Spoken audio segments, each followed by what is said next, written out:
KEAM പരീക്ഷയിലെ formula മാറ്റം സംബന്ധിച്ച് സർക്കാർ ഇടപെട്ടത് സദുദ്ദേശ്യത്തോടെ എന്ന് മന്ത്രി ആർ ബിന്ദു. എല്ലാ കുട്ടികൾക്കും നീതി ഉറപ്പാക്കാനാണ് ശ്രമിച്ചതെന്നും പരീക്ഷയെ ബാധിക്കുന്ന വിഷയമല്ലെന്നും മന്ത്രി മാധ്യമങ്ങളോട് പറഞ്ഞു. കേരള സിലബസിലെ വിദ്യാർത്ഥികൾ നേരിടുന്ന പ്രതിസന്ധികൾക്ക് പരിഹാരമായാണ് പുതിയ ഫോർമുല കൊണ്ടുവന്നതെന്നും മന്ത്രി ആർ ബിന്ദു വ്യക്തമാക്കി. 35 മാർക്കിന്റെ കുറവ് ഉണ്ടായി. അത് യഥാർത്ഥത്തിൽ ഒരു അനീതി തന്നെയാണ്.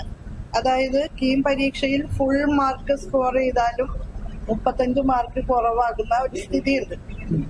അതിനെ മറികടക്കുക എന്നുള്ളത് അതിനുള്ള വേരിയസ് ആയിട്ട് പല ഫോർമുലകളും നമ്മൾ ആലോചിച്ചു. എക്സ്പേർട്ട് കമ്മിറ്റിയുടെ ഭാഗമായി പ്രവർത്തിച്ച കമ്മീഷണർ അദ്ദേഹത്തിന്റെ നിർദ്ദേശങ്ങളും മുന്നോട്ട് വെച്ചു.